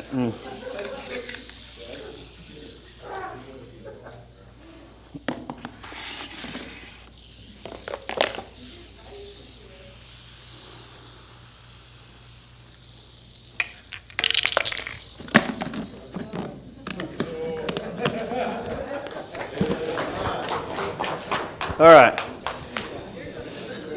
So this is Lady. She's not very ladylike.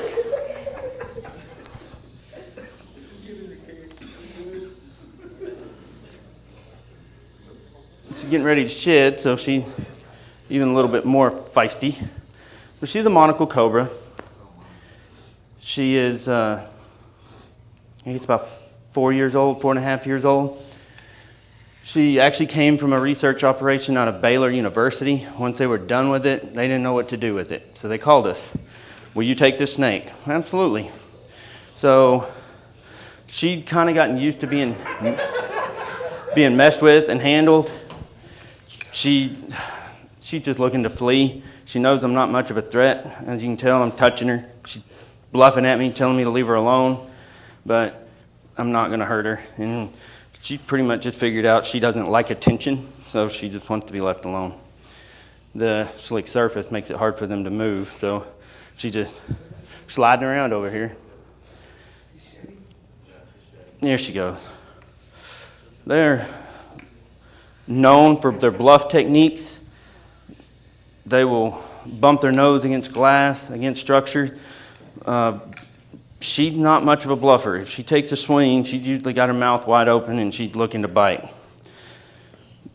But if she knows she's not going to be hurt, she doesn't, hey, wake up, show them your hood.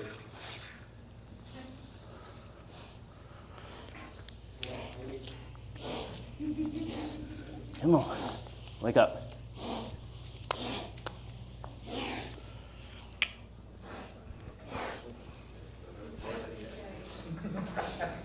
Yeah, so as you can tell, she's losing her skin and just how they grow when they eat a lot. Cobras have a very fast metabolism. They have to eat pretty much once a week, regardless of size. That's a musk. Musking smells horrible. Water snakes are the worst. But it's also a defense mechanism. It makes it smell really bad, and now there you go. She had to do it on her terms, not mine.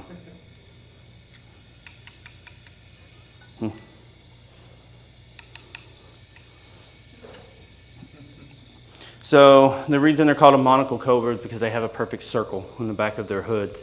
Hers isn't, she was actually bred for this color. She was bred in captivity. But most of the time they're more of a dark olive, sometimes just a little bit lighter of a tan, and you'll see a very distinctive circle on the back of their head.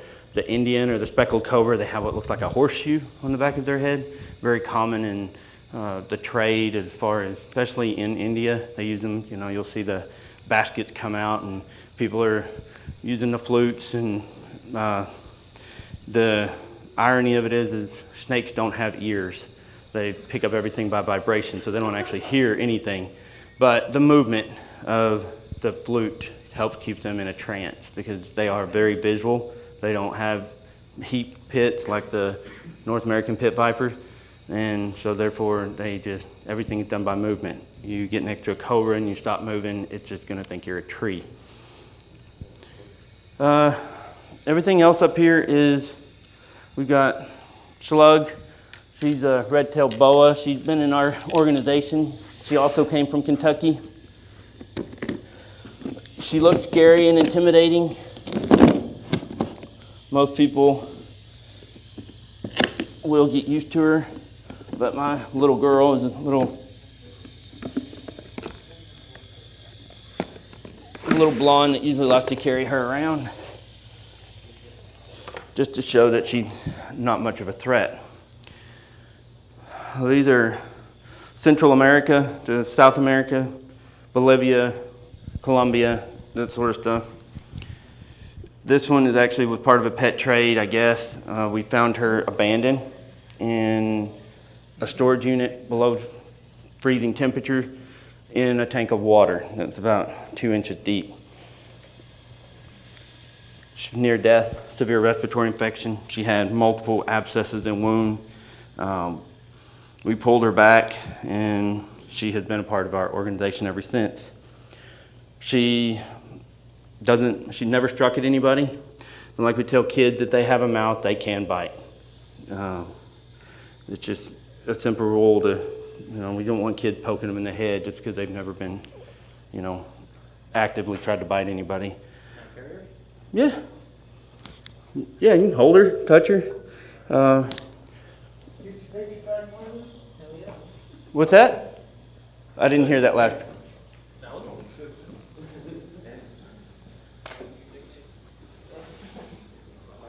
She's big.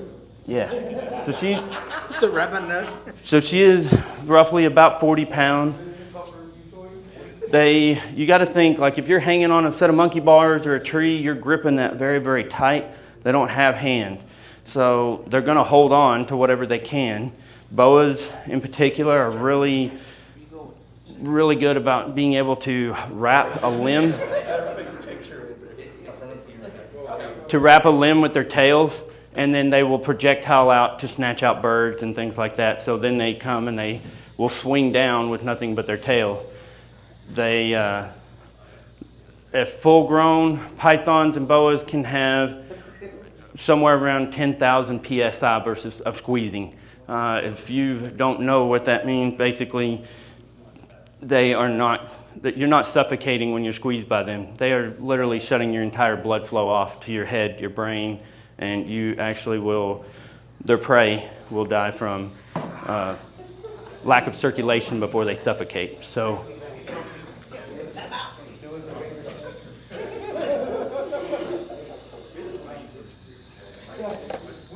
they have very small but very needle-like fangs or teeth that are inverted. Where's Border Patrol?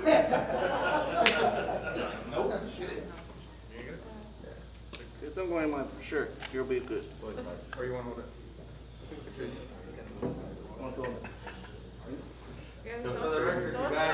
You're not going home. I'm at minimum. I'm in my own.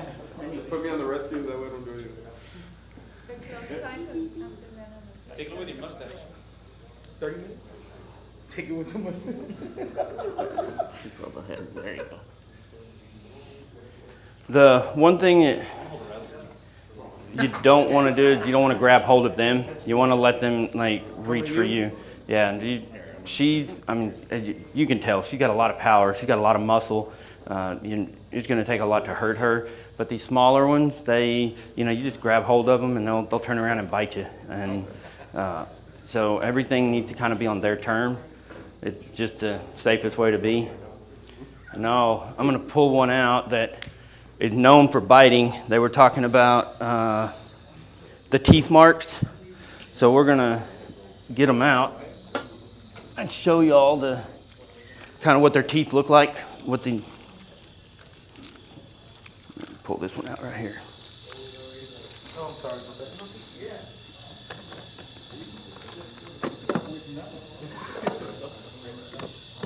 Catch that one or no? Now this one will bite. Just giving you a heads up, this one will bite. But it's not venomous. But it's not venomous. Oh, okay. So this is a western rat snake. Used to be known as the Texas rat snake. They can get about 6 foot long. They are known for their bite, their posing.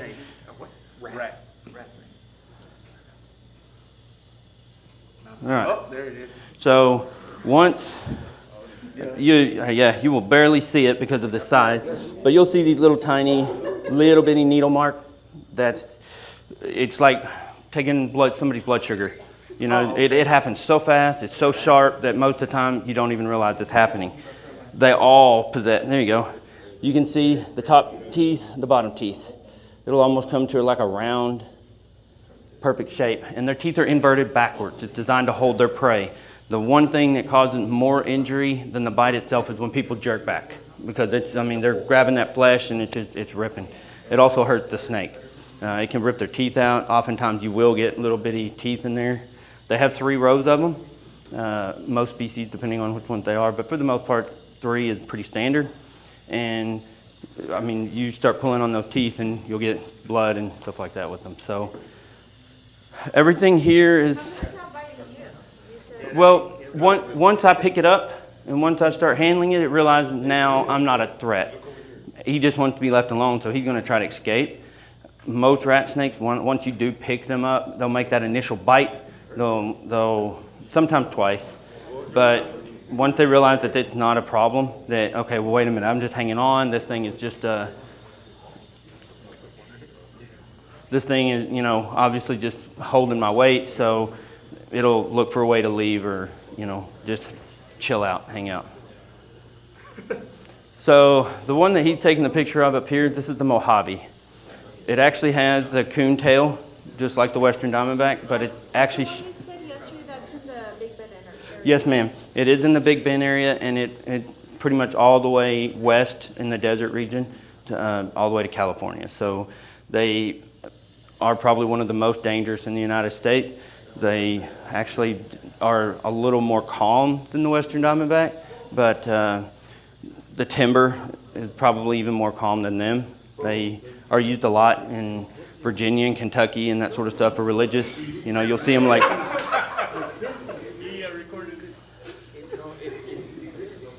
It's hissing, right? It's bluffing. It's inhaling air and exhaling. Really? To basically let you, like, to intimidate you and to get you to leave it alone. Wow, bro. The size of mice, that's what. I'm just gonna move it over just so that I can keep a better eye on it. But there's another one that's also very.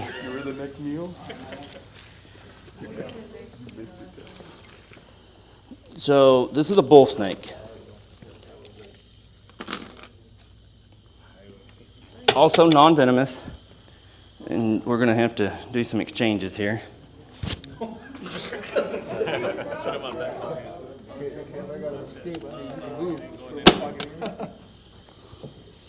So these guys get mistaken for rattlesnakes quite a bit.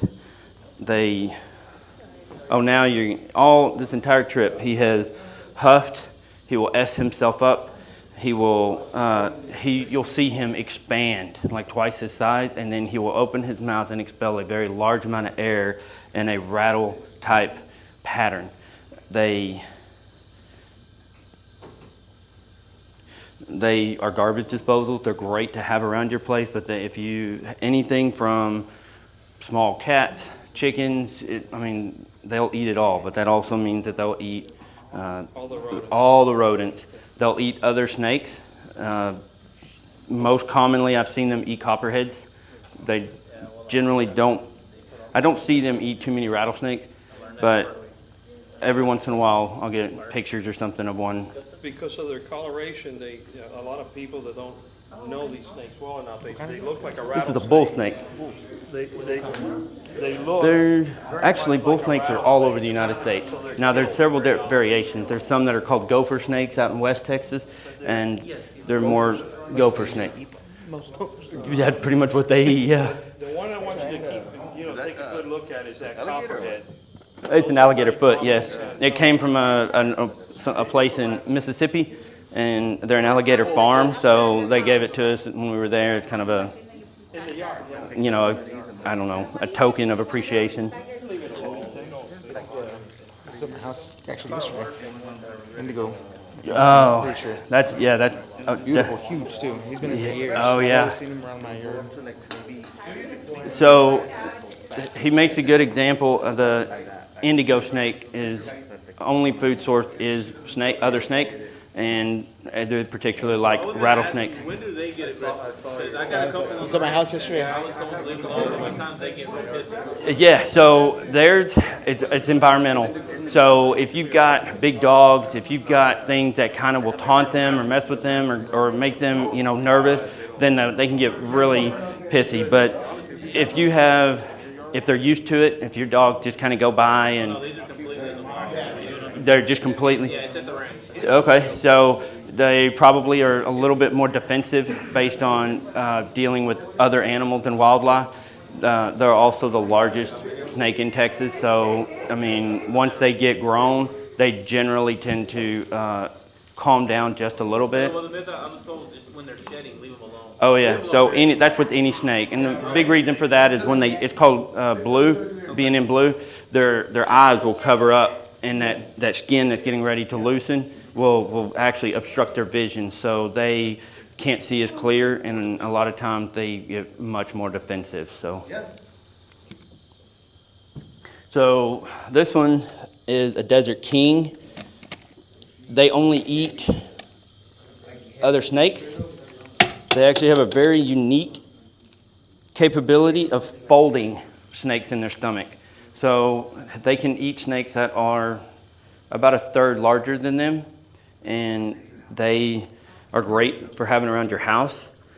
They are extremely shy creatures, and they are extremely flighty. So most of the time they're not going to stick around where there's a lot of action and movement. But if you happen to have one, then, you know, good luck. I mean, you're in. What kind is that again? So this is a king. This is a desert king. The reason they're called kings is basically they are immune to all other venom. There's been tests done for even like North American species having immunity against stuff from the old country, from out west. So they're, besides the same species, they're the only ones that we know of that are capable, and the indigo, capable of neutralizing venoms that are not their, you know. Indigo snakes eat other snakes also? That's their only diet. Indigos only eat other snakes, and for some reason they particularly like rattlesnakes.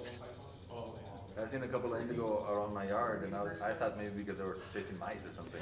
Yeah, well, they've been known to eat mice, but their preference is food. I mean, they only eat, if there's snakes around, then there's usually rodents around. And indigos will go where the snakes are. So then, if they're in my yard, then there's more likely there are other snakes in my yard then? If indigos are in your yard, chances are they've eaten the other snakes in your yard. Oh, okay, so then I don't have to worry about it. King of the hill. Yeah, I mean, yeah, they are the top of the snake food chain. So that one, the one I have at my house is pretty big, so he's probably eating. I mean, I live out near, like, there's no houses, like 40 acres. Yeah. You're saying their only diet is other snakes. What do you feed him?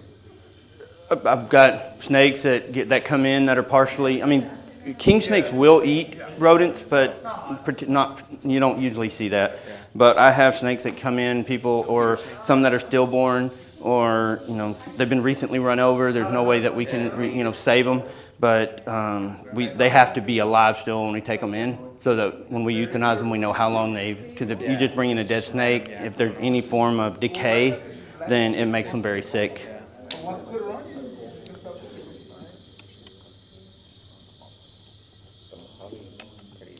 So a lot of people have seen or heard of hognose snakes. Some of them call them spreading adders. They tend to flare their heads up. We've gotten calls on people seeing cobras in their yards. This is a western hognose. He's been around for a while, so he's not near as shy or intimidated, but they will flare their heads up to look like miniature cobras, but they're a North American species. They actually possess a mild venom, a mild neurotoxin. It's medically insignificant to people, but it's really effective against toads. So it's about an irritant like a bee sting. And they're really hard pressed to bite. They typically won't. I think there was like a cobra over there in Grand Prairie. Yeah.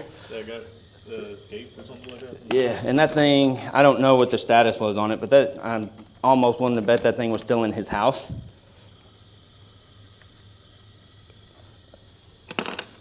He said he went to feed. We followed it pretty early in the beginning, but I don't know if they ever found it or not. This is an eastern hognose.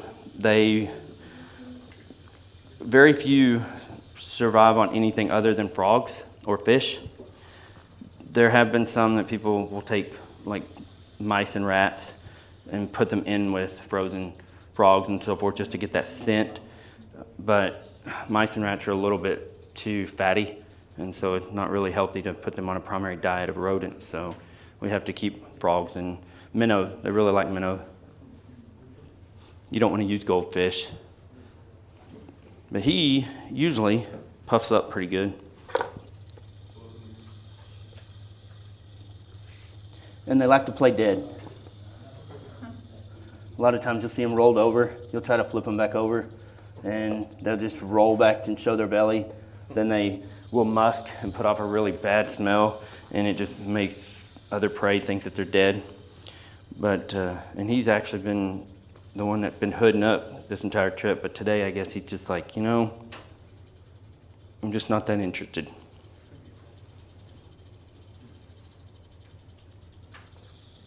We're finding these more and more moving west. These are considered eastern, and they pretty much stop around just a little bit west of Fort Worth, but we've found them almost to Abilene.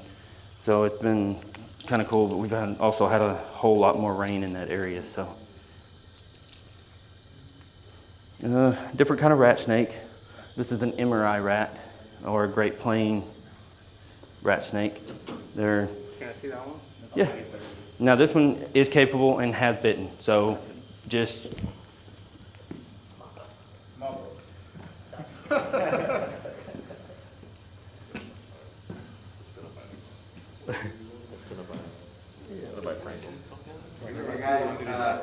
Just a reminder that Sure. they survive on donations. Okay, so he does have t-shirts for sale. So any of you want to buy a t-shirt, it will help with their cause. So if any of you want a t-shirt. And we have some people that make tumblers and stuff for us. So this is actually a new project that we're working on. So every snake sheds. We don't promote killing them, but every snake sheds. And normally when we get these full pieces, we send them to a young lady and she makes tumblers out of them. So this is the first one that we made. It's a Western Diamondback. She did, I think, a perfectly good job on it. So we decided that if we get enough interest in them, then we'll just continue. So we've been saving sheds. We've got some exotic gaboon viper sheds that we're going to try to make. The sheds are extremely hard to come by, so we just decided that we'll set something up as a thing on our website, and if you donate so much money, then you can get one of these tumblers, or you can just try to buy one. So, which one? The ones that are found in the Palacios area. In the Palacios area, so the timber, which is over here in this bucket, the first one I pulled out.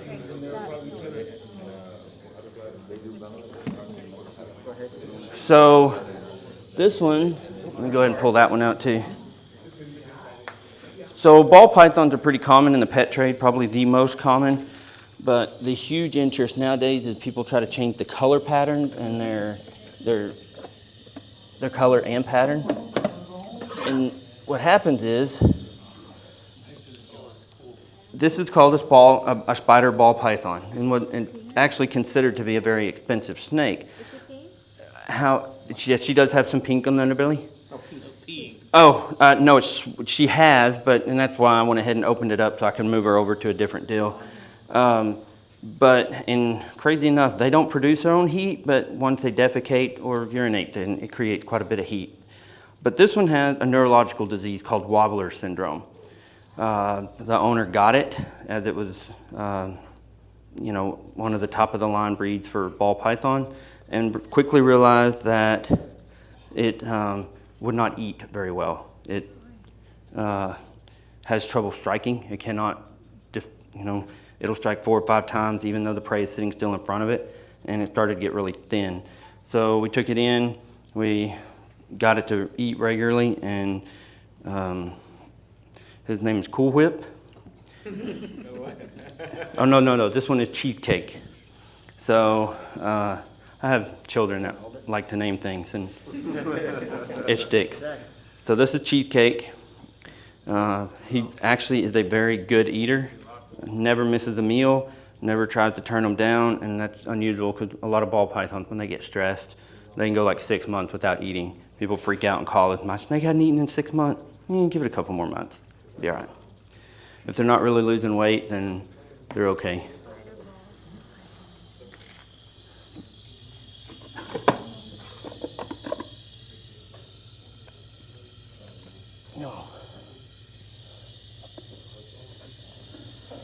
Sometimes he will lay there completely upside down, look like he'll look like he's dead. Half his body would like he'll just lay there with his head upside down. The neurological disorder is becoming more and more common with pet trade, ball python, and we're starting to see it even some in rat snakes that are in the pet trade. So this is Leo the leopard gecko. He is not native to the United States. They are very delicate. Their bones, they're kind of brittle. They can break pretty easy. They do drop their tail, but their tails are like velvet. They have little bumps, but it's like velvet. Very smooth, very soft, and You can hold them. I've seen those at PetSmart. yeah, so they are big in the pet trade, and yeah, if you want to hold them, I'm gonna have you like keep it over the stage, and that way. Definitely takes off. Yeah. I would like those because they look like they're smiling all the time. Yeah, they do. They always look like they're smiling. My daughter loves lizards. We have a couple of monitors now in Savannah that are not as very friendly. They're quite savage, but they are very cool to have around. Thank you. Yeah. So one of our RVs got bit. We're actually located in a small town called Ranger, Texas. We're on Interstate 20, right in between Abilene and Fort Worth. And we chose that location because property was really inexpensive and they have no regulations. So a lot of big cities, they have all these, can't have, venomous snakes and all that kind of stuff. Once we did become recognized, we have decided to, federal and state, Texas Parks and Wildlife stuff. We have try to start a zoological, and there's a lot of criteria that goes with that. But we did buy some land with 10,000 square foot building, and we're in the process of trying to turn this into a zoo, visiting facility. And then we're in the process of buying the neighboring property to turn it into an alligator farm. So, yeah. Speaking of alligator. Mm-hmm. The alligator, yeah, it came from a place out of Mississippi, Gulf Coast alligator farm or something like that. They sell them as a novelty item inside of their gift shop. I caught a water snake one time and I didn't know, and I regretted it instantly. It just stunk. Oh yeah, so Nerodia or water snakes, they are the worst smelling musk ever. I have yet to see anything. I've smelled dead stuff that doesn't smell as bad as that. So. The water snake? Yeah, the water snake musk. I regretted it. Oh man, it is nasty stuff. I thought it was just peeing, so it's cool. I was like, whatever, it's a little bit of pee. No, that was pure putrid. No, okay, so that's a good question.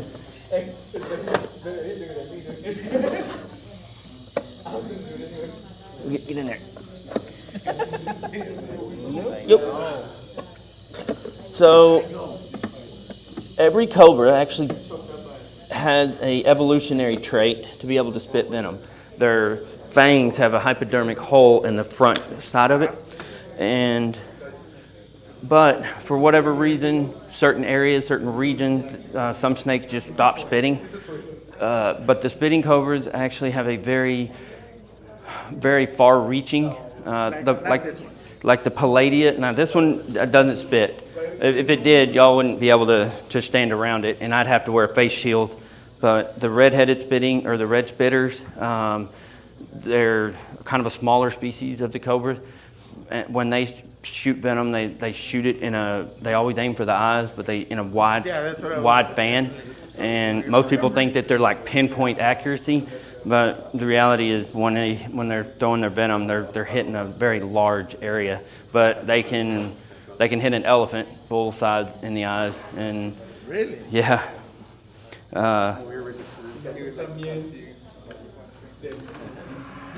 And it's if you're wearing a shield and you get like around them and you start seeing their movements and stuff, it happens so quickly. Because even if like I was behind it and it flipped around, it would be throwing venom at my face. And so it's not even like looking at me.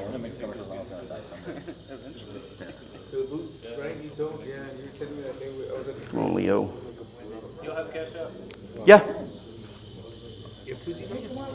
Yeah, we got some koozies. We have Cash App, we have Square, we have, let me get this locked up so I make sure everybody's back in place.